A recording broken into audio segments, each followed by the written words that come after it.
It's about all of us, the things we voted for. The middle finger of the majority of Americans will be hoisted at the Republicans in November if the president's behaviors and impulses and strategies or lack thereof don't change. I mean, do you take the point that he's making, Lydia? Look, it's fair. I mean, and obviously the midterms are going to be sort of a moment of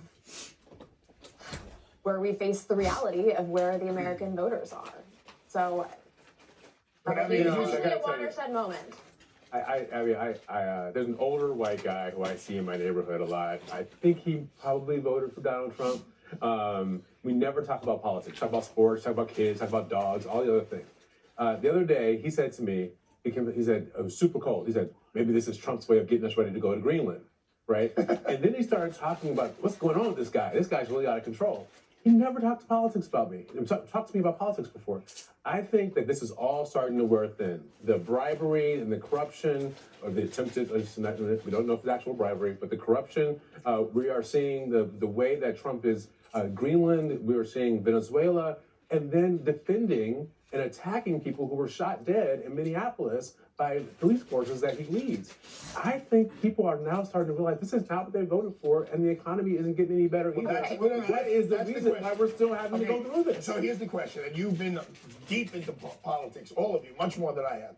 But if in August, gas prices are way down, and they'll sink like $1.99, and then by September, the stock market's surging, and the price of eggs are down, and the price of this, and all of a sudden people have more money in their pocket. Does the money and the comfort level and the taxes, breaks or whatever, does that outweigh every other thing we're talking about? There is a moment, let me just say this, there is a moment that's a breaking point for every presidency.